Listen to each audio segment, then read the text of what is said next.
مهدي الحائرين ضياء.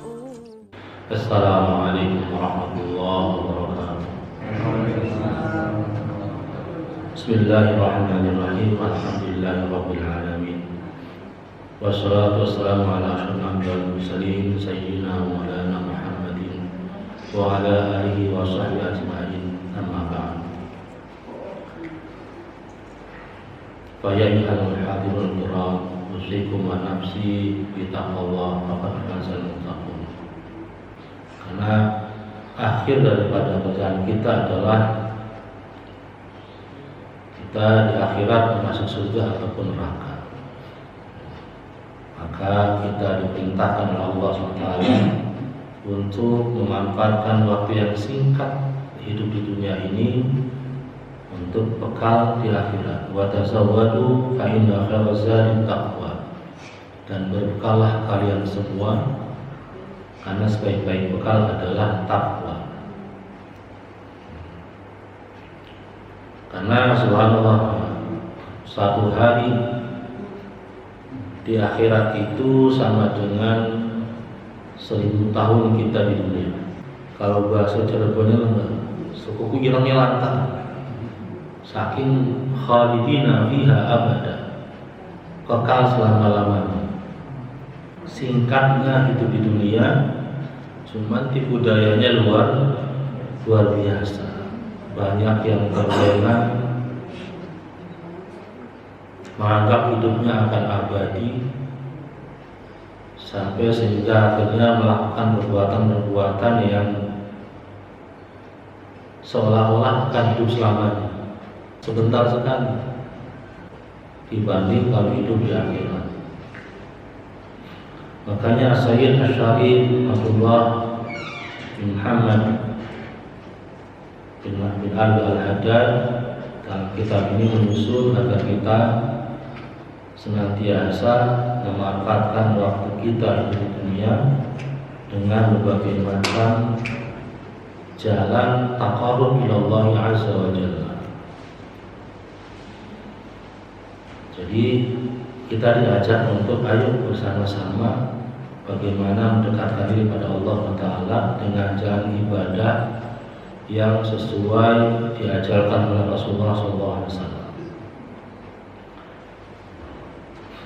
Kemarin kita nyampe pasal adalah untuk selalu hendaknya menjaga kebersihan lahir dan batin.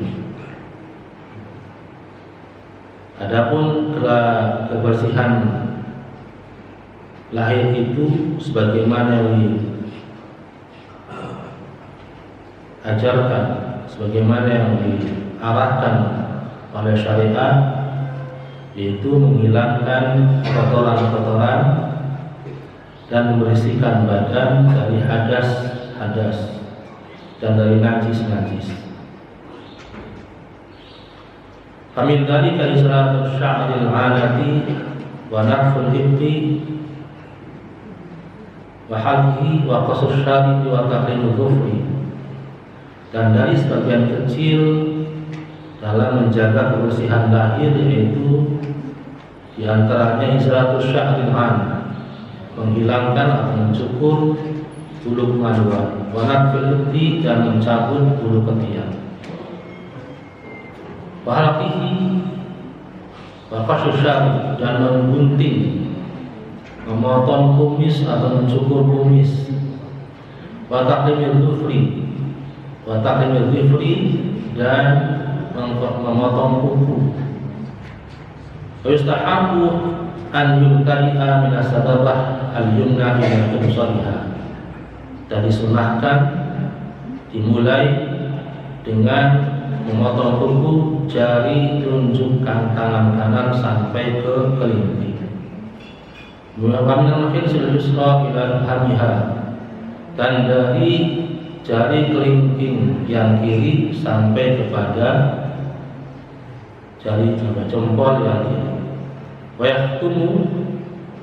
Wa yahtimu bi ibhamihal yumna, dan diakhiri dengan jempol kanan. Wa amma rijlani fayabda'u bi khinsil yumna wa yahtimu bi khinsil yusra. Dan adapun jari-jari kaki maka dimulai memotongnya dari kelingkingnya yang kanan sampai ditutup dengan kelingking jari yang kiri, kaki kiri. Kata riri fil wudu, seperti ketika kita membasuh kaki dalam wudu, menyela-nyelanya dimulai dari jari kelingking yang kanan terus sampai jempol, kemudian kaki kiri dimulai dari jempol sampai ditutup dengan jari kelingking yang kiri. Itu sunnahnya ketika berwudu seperti itu. Wa yakrahu ta'khiru fi'li hadhil asya' min kulli 40 yawman. Dan wa yakrahu dan dimakruhkan, makruh hukumnya, mengakhirkan melakukan perbuatan-perbuatan di atas tadi sampai 40 hari. Jadi nggak boleh lewat dari 40 hari dalam mencukur bulu maluan, mencukur kumis, gunting kuku, tidak boleh lewat dari 40 hari. Hukumnya makruh. Jadi jangan sampai panjang. Kalau lewat 40 hari kukunya ada panjang, nggak dipotong-potong, sudah kena hukum makruh.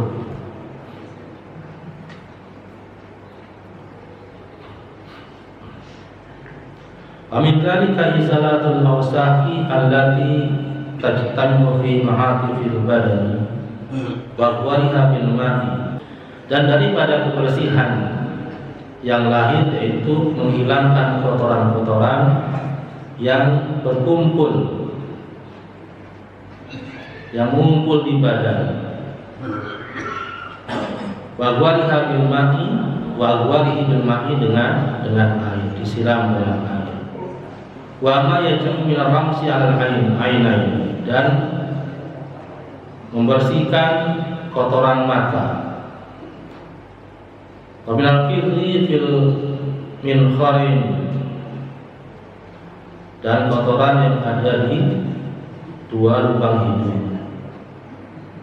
Wa min al-ta'ami bainal asnani il-hilal, dan dari sisa makanan yang ada di antara gigi. Ini disunahkan seperti itu.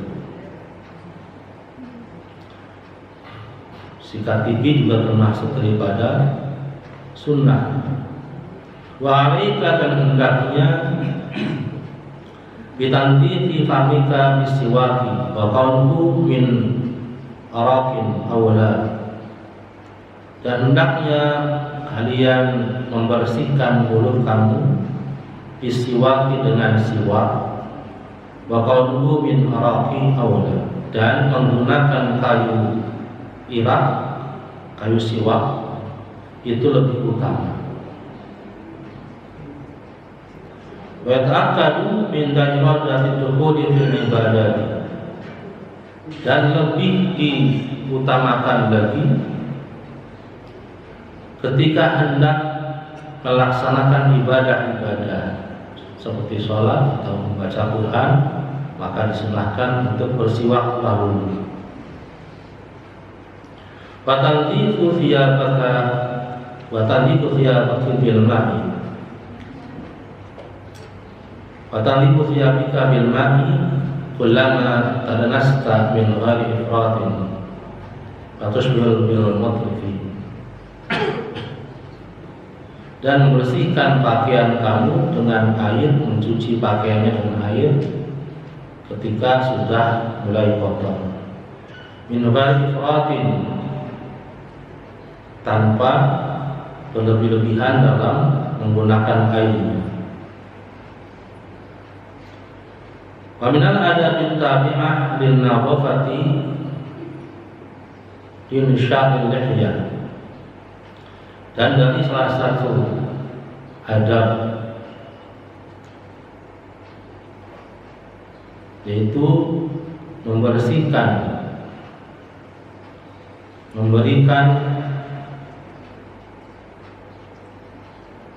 minyak yang ada merapikan, membersihkan dan memberikan minyak kepada jenggot, pada jiliha bil musdi dan menyisirnya. Jadi yang punya jenggot dirapikan, disunahkan diberikan minyak. Tapi yang punya jenggot jangan dipaksain sampai cuma satu lembar. Ya emang ada yang Allah kasih punya jenggot, ada yang enggak. Orang Indonesia ini tidak semuanya bisa punya jenggot.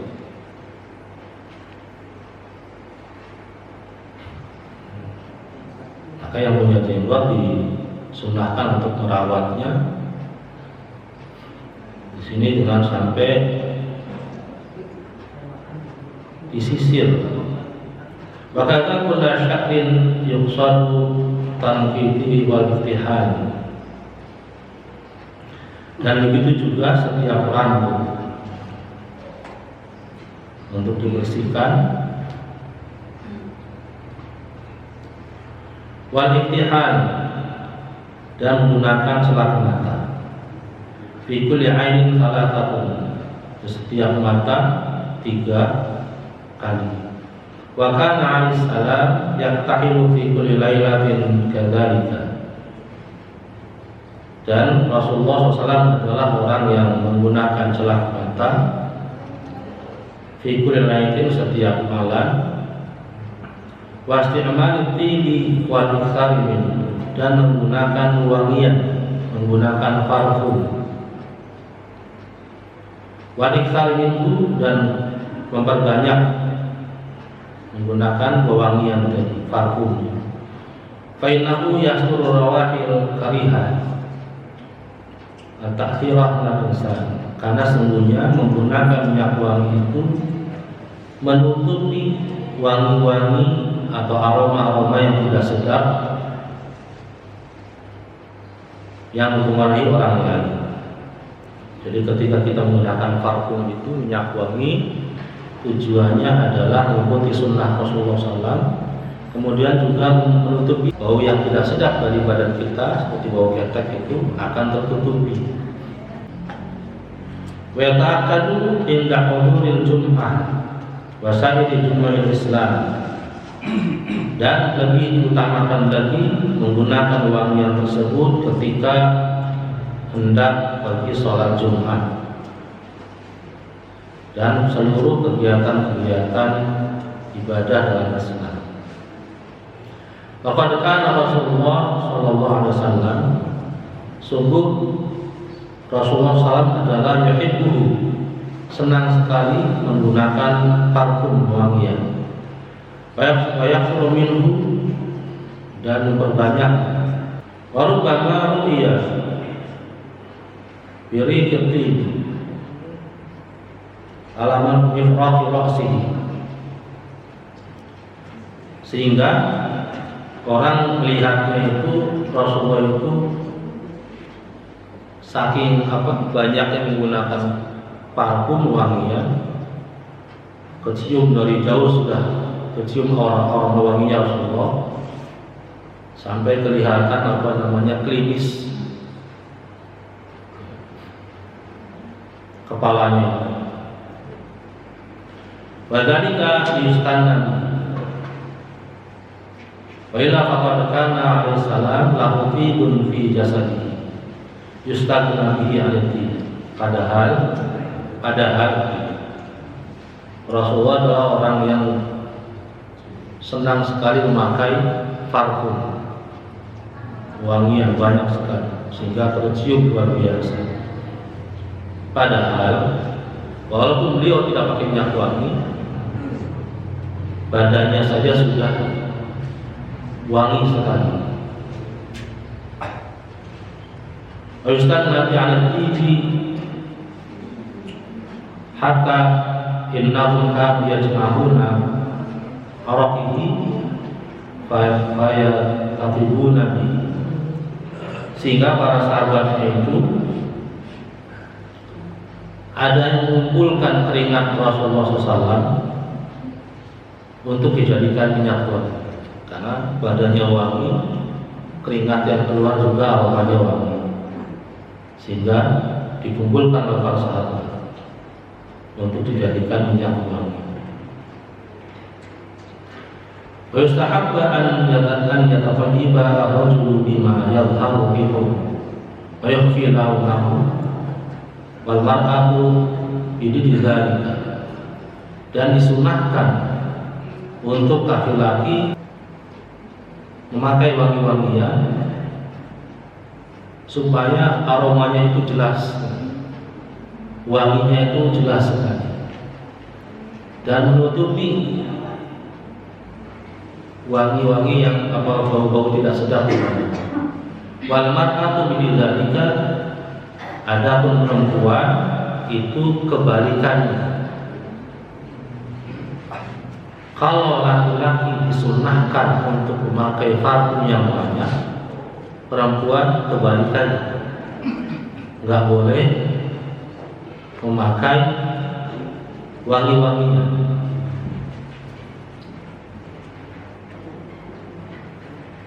Padahal secara apa, perempuan itu lebih bau keteknya lebih daripada laki-laki. Makanya dulu ada pertanyaan nih, kan ada najis mukhaffafah, najis mutawassithah, najis mubalaghah. Najis mukhaffafah itu adalah najis daripada kencingnya bayi laki-laki yang belum makan apa-apa kecuali susu ibunya saja. Nah, kalau bayi perempuan, najisnya termasuk kepada najis mutawassithah. Ya, kenapa pertanyaannya kok begitu? Ternyata mungkin ada perempuan cenderung lebih bau seperti itu. Kenapa harus tidak disunahkan untuk memakai wangi-wangian perempuan? Dan adalah untuk menghindari adanya fitnah,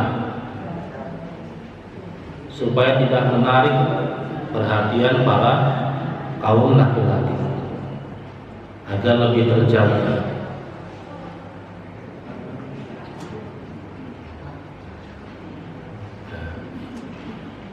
Maka sungguh luar biasa ajaran ini kalau kita praktekkan dari awal. Sayyid Syarif Abdullah bin Muhammad bin Al-Haddad untuk mendalamkan dari yang besar dulu, dijabarkan dari yang besar dulu, terus sampai ke hal yang kecil tentang kebersihan badan, yang tujuannya adalah dilakukan untuk taqarrub kepada Allah Subhanahu wa Ta'ala, untuk mendekatkan diri kepada Allah Subhanahu wa Ta'ala.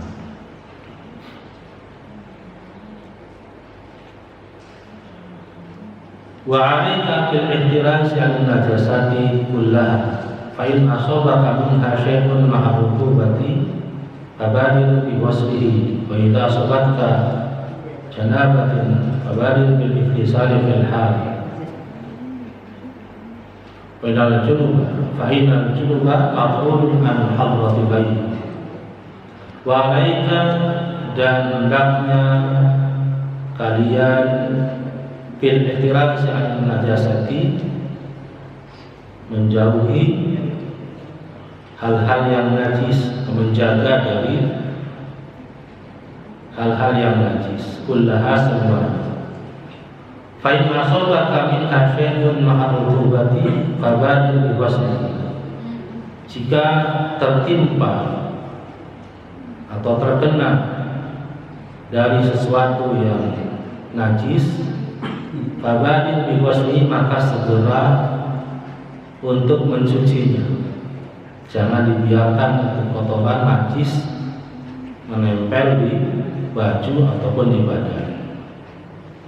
Wa idza asabatka janabatun fabadir bil ihtisal, dan jika dirimu dalam keadaan junub, Fabadir bil ihtisal, maka segera mandi.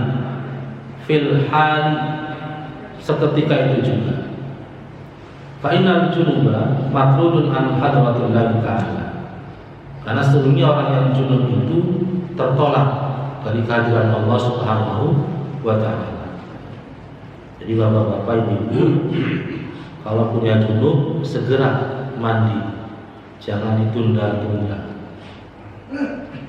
Jadi kalau habis ibadah dengan suami atau dengan istrinya, segera bersihkan dengan mandi junub. Kenapa? Karena orang yang dalam kondisi junub itu punya hadas besar, matrudun, tertolak an hadratillahi ta'ala, dari kehadiran Allah SWT. Jadi malaikat itu, malaikat rahmat yang mendampingi kita ketika kita junub, kabur, menghindar. Terus yang ada siapa? Jin. Yang deketin adalah jin.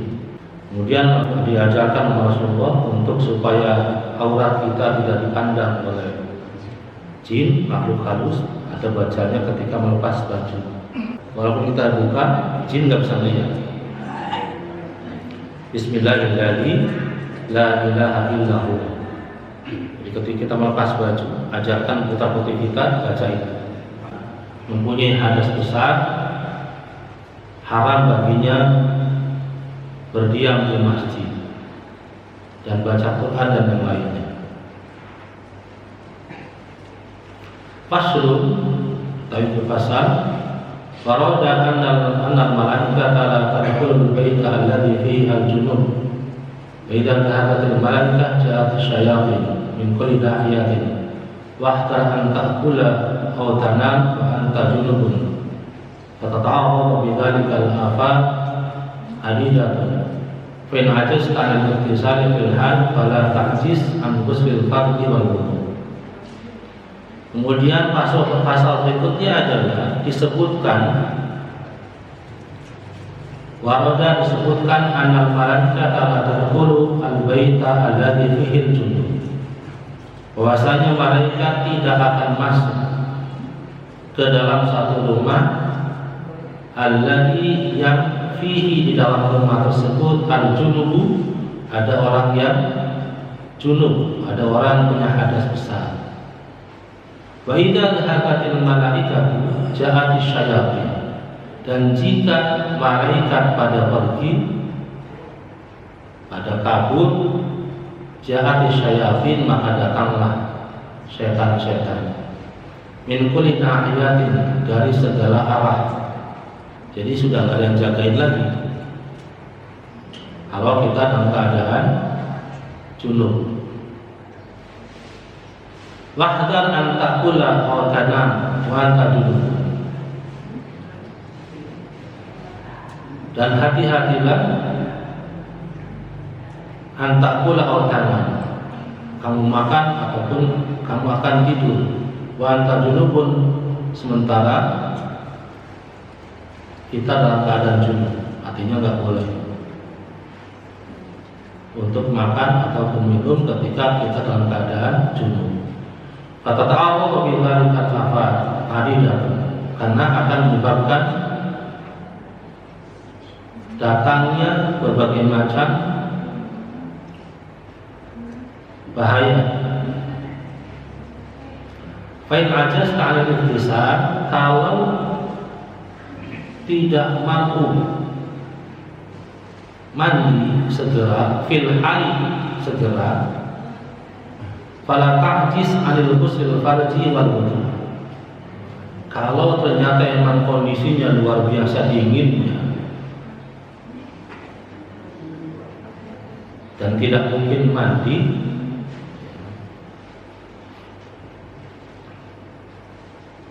maka jangan tinggalkan an ghusl farji wal wudu. Jangan tinggalkan membasuh kemaluannya dan wudhu. Minimal seperti itu. Ketika kita sudah ibadah, berhubungan dengan istri atau suami malam hari, dianjurkan adalah segera mandi wajib. Akan tetapi kalau kondisi cuacanya sangat dingin dan tidak mungkin, maka jangan sampai meninggalkan mencuci kemaluannya, kemudian wudhu, baru tidur. Karena dalam suatu riwayat bahwasanya orang tidur itu ruhnya keluar dan menghadap Allah. Maka dianjurkan ketika menghadap Allah itu dalam keadaan suci. Maka dianjurkan minimal punya wudhu. Wa 'alaika bi tajdidil wudu' li kulli fardhatin wajtahid an la tazal 'ala taharatin. Wa 'alaika, dan hendaknya kalian atau kamu bi tajdidil wudu' untuk memperbarui wudu li kulli fardhatin pada setiap sholat fardu, walaupun kita masih punya wudu. Contoh, antara sholat maghrib dengan isya itu waktunya tidak begitu lama. Ketika selesai sholat maghrib, kita i'tikaf di masjid menunggu datangnya waktu isya. Ketika isya berkumandang, kita belum batal wudu, maka ya disunnahkan untuk memperbarui wudu, artinya wudu lagi. Wajtahid an la tazalu ala taharatin, dan berusahalah supaya kita selalu dalam keadaan suci. Wajaddidil wudu kullam ahdatsa, dan segera berwudu ketika mulai kalian berhadas atau sudah batal. Anjuran berikutnya adalah supaya kita selalu menjaga kesucian, yaitu supaya selalu menjaga wudu. Jadi nggak pernah batal lagi. Fa'inal wudu'a silahul mu'min, karena sungguhnya wudu adalah merupakan senjatanya orang mukmin atau perisainya orang beriman. Wa ma takana silah hadirun lam yatajasal adu ala dunub ilaika. Sesungguhnya wudu adalah senjatanya orang mukmin, orang beriman. Wa ma takana silah hadirun, dan ketika senjatanya itu hadir di sampingnya, lam yatajasal al-adu ala dunub ilaika, tidak akan berani musuh itu untuk mendekati kamu. Musuhnya kita siapa? Setan. Setan tidak akan berani mendekati ketika orang punya wudu. Ibaratkan seperti itu, karena wudu adalah merupakan senjatanya orang beriman.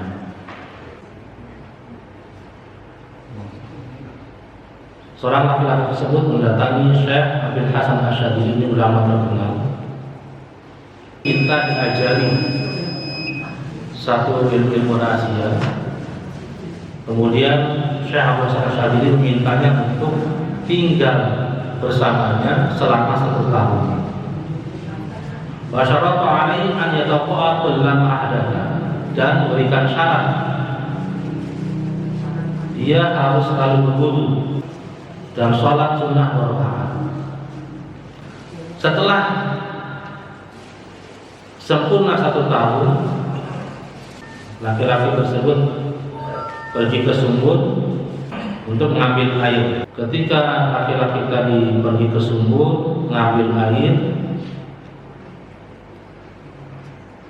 ketika diangkat, embernya itu bukan isinya air, tetapi embernya itu penuh dengan emas dan perak. Kemudian dibuang kembali ke sumur.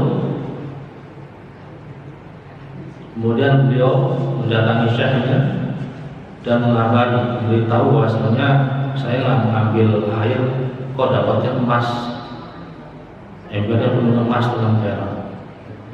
Qad sirtalna kulluka kimia mana sabahu ghayyan Allah.